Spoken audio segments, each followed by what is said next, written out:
Meu nome é Edneuza Carmo e eu sou filha da Cova da Gia. A Cova da Gia, ela surgiu quando o meu bisavô, Francisco da França, que era francês, se uniu à minha bisavó, Ambrósia, que era escrava. Esse meu bisavô, Francisco da França, e minha bisavó Ambrósia tiveram 3 filhas mulheres e 4 filhos homens. Minha tia-avó, Maria do Rosário, não teve filhos, mas Maria Joana teve muitos filhos, que povoou a Cova da Gia. Todo mundo aqui, os antigos daqui, todo mundo é parente, os antigos daqui. Depois que foi chegando gente de fora, né?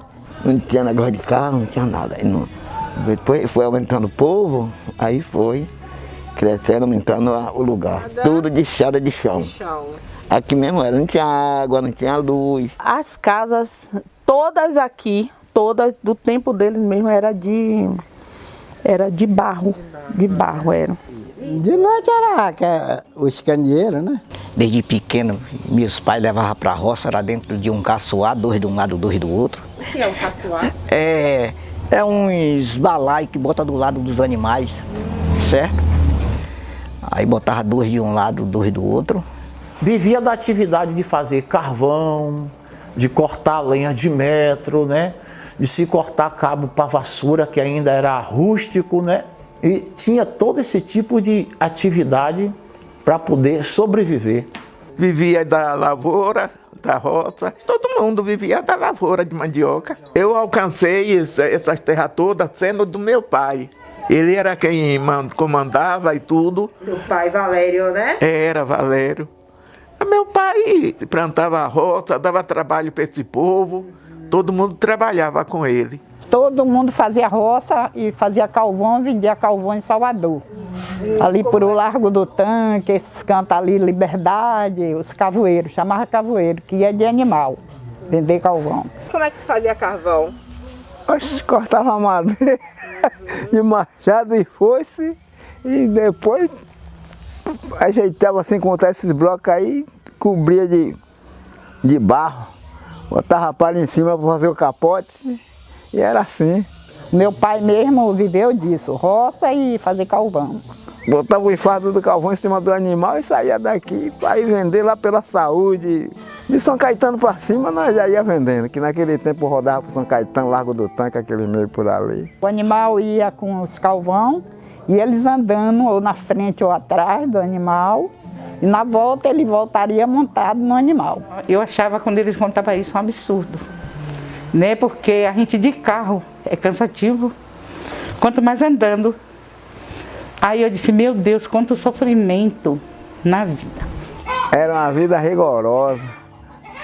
Saía daqui 1 a 2 horas da manhã, chegava no outro dia 5, 6 horas da noite.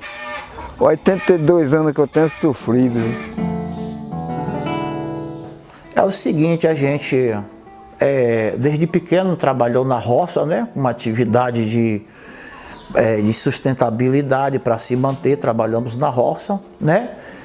Fazia-se os plantios, né?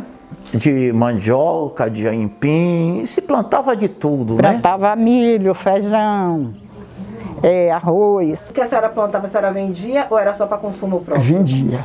Vendia O abacaxi vendia, o aipim vendia, eu fazia muita carimã, vendia. Nós vivia de roça, de porco, de alinha, peru, e dava lá para mandioca. Tinha a atividade da casa de farinha, que a casa de farinha, além de ser uma atividade, era o ponto de encontro, o local onde se colocava o papo em dias. Como era que fazia a farinha? No rodete. Como é isso? O rodete era uma roda assim, aí ia rodando assim e outra, 2 na roda. E um atrás cevando a mandioca. No rodete eu cochilei na hora de ela cair do outro lado. Aí, oh meu Deus, oh meu filho, o que foi que tem? O que foi que tem? Eu cochilei, estava dormindo. Levantei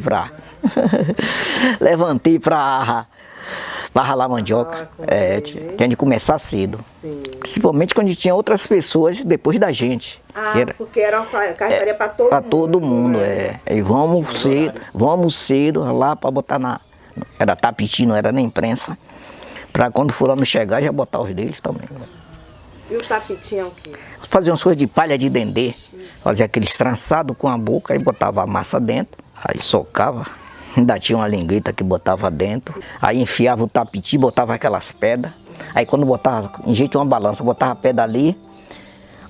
Aí pesava, o tapiti suspendia, a água descia para poder secar a massa da mandioca.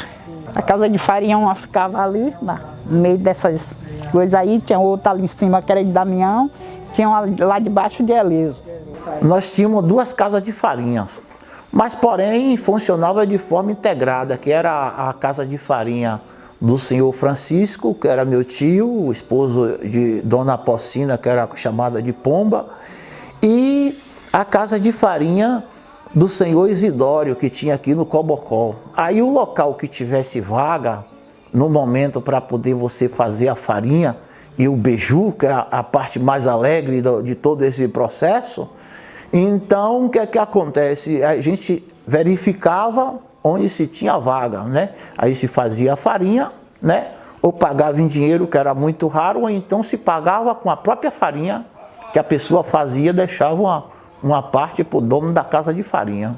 E a casa de farinha, o senhor chegou a trabalhar? Eu tinha uma casa de farinha, caiu uns tempos aí passados aqui. Eu trabalhando, meu irmão morreu e aí a casa de farinha ficou lá abandonada, o cupim derrubou. Mas ainda tem a ferramenta da casa de farinha, ainda vou fazer. Se eu não morrer, eu vou fazer ainda a minha casa de farinha.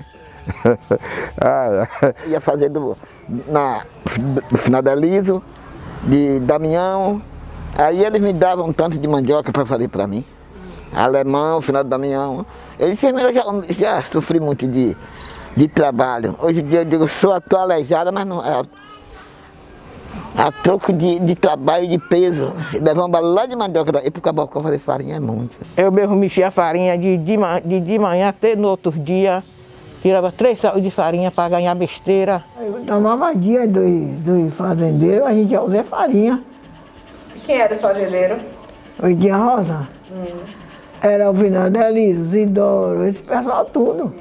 Fazia tudo. Farinha e beiju. Farinha, beiju e tudo. Minha irmã mesmo, ela vendia na feira, fazia beiju, ia para casa de farinha, fazia beiju para vender na feira. Em Salvador. Ia de quê? Elas pegavam um trem que chamava Lobisomem, já ouviu falar? Já ouviu falar nesse trem? Que só andava meia-noite, né? E aí elas saíam daqui andando, ia para Goscomão. Quando chegava lá, dormia na estação até no horário do trem. Aí ia quem fosse vender em Piripiri, em plataforma. Como é que fazia para chegar lá andando? Na 11. Na Canela. E aí voltava andando. E aí voltava andando. 7 horas da manhã, tinha lagoinhas, tinha mata. Eram 2 trens. Se você perdesse qualquer um desses 2, você tinha de voltar de pé para no outro dia. Eu trabalhava na roça do meu pai e ganhava o dia fora na roça dos outros pessoal. Cansei.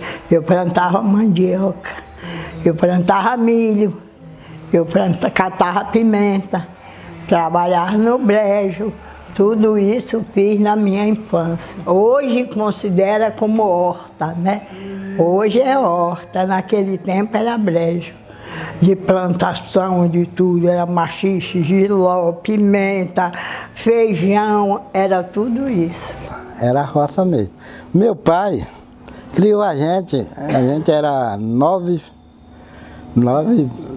filhos. Foi todo mundo criado pela roça, né? Ele fazia carvão, saía daqui, não só ele, como todos, quase todos os moradores daqui até Pitanguinha, né? Vivia de fazer roça e vender carvão. Era um tempo meio difícil para todos nós aqui, moradores. Me fala um pouquinho mais do seu pai, Valério, né? Era Valério. Diz, a minha tia Dol falou que na terra do seu pai tinha engenho, fazia açúcar. Meu pai que fazia. Ele gostava muito de plantar cana.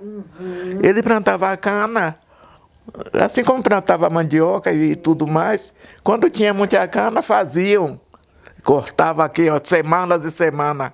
As canas, moía, tinha moedor, tirava o caldo, fazia melado, fazia raspadura, fazia muita coisa. Fazia melado, asa de melado, de ana, raspadura, tudo tinha aí. As mulheres às vezes saíam para o rio para ir mariscar. Essas empresas aí acabou com o rio. Eu saí aos meus 18, 20 anos, mais ou menos, a gente foi trabalhar já na indústria, né? Aí a vida foi se modernizando. Um pouco de roça, um pouco de indústria. E manteve o que já estava plantado, porque a atividade de roça já não compensava mais. Quando nós realizávamos um processo de roça só para o consumo, aí já não mais vendeu, porque não houve mais necessidade. E tudo que chegou aqui foi o progresso.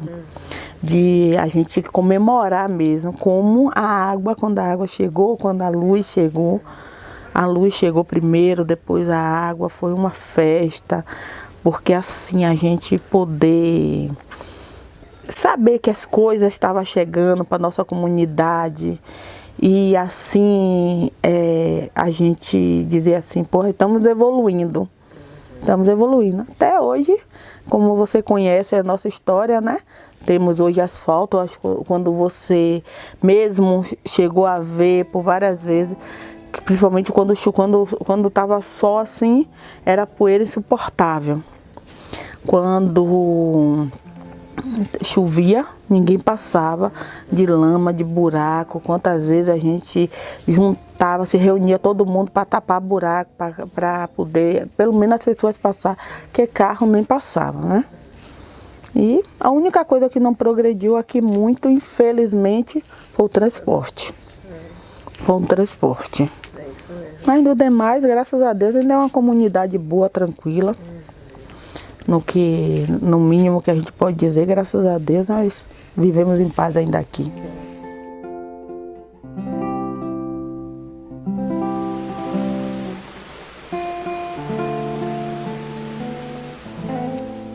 A gente saiu pela mata para desobstruir cada nascente que estava obstruída, mas foi obstruída mesmo. Tinha sacos de areia nas nascentes para a água não chegar. Quando a gente chegou na cachoeira, foi a coisa mais linda assim, ó. A água chegou junto com a gente. Aquela coisa assim, parece que como que ela respirou, a cachoeira respirou e disse assim, muito obrigado.